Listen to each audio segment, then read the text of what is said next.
We've lost 3-0 in back-to-back games, so the manager is under pressure right now. Attacking Eric Ten Hag, but a big decision who's made captain. Bruno Fernandes should not be a captain. We sat here with two Manchester United captains. I would take that off him because I think you have to start somewhere. You're talking about where do you make change? You're talking about board level, managers. I would start at that because the manager is capable of doing that and hold his hand up and say, listen, I got it wrong. Fernandes is a brilliant footballer. But in terms of captain material, he's the opposite to what I would want in a captain. Intrigued by whenever we get it.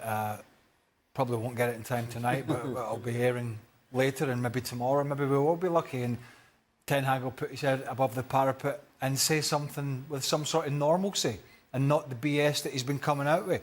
Because people are seeing through that now. Yeah. And if you're not seeing through it, you don't know what you're looking at. To start with, these Manchester United players, most of them, are incapable of doing the first basic of this sport at any level, and that's to work as hard or harder than the opposition. They fail miserably at the very first basic, and then the rest of it falls like a pack of cards. Right? And it starts with the big timers, the Antonys, the Rashfords with a new contract, the Bruno Fernandes who goes away with Portugal and looks like a world beater.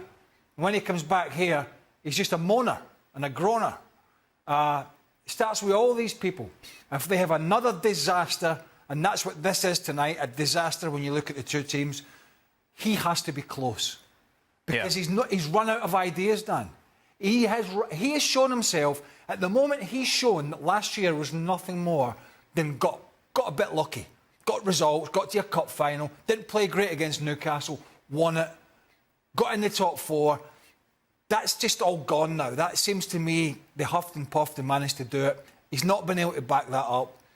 I lied to that. A bunch of wasters, really, within this squad. And he's been, he's culpable for bringing some of them in. Not them all, but some. The weekend, if it wasn't huge before this game tonight, is now humongous because if Fulham embarrass them, what are the Glazers going to do? What are they going to do? Sit there and talk about a 25% sale to Ineos and Jim Ratcliffe? I mean, the fans want these people out the club. I'm not suggesting these performances are because of the Glazers, right?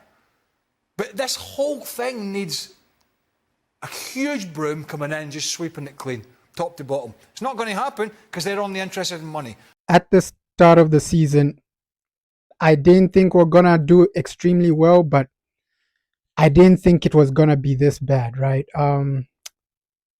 We're struggling for points, we're struggling for goals, and we're struggling for wins. So at this moment, I thought we would still be in like the Carabao Cup. We're knocked out of the Carabao Cup. So it has all like gone downhill, right?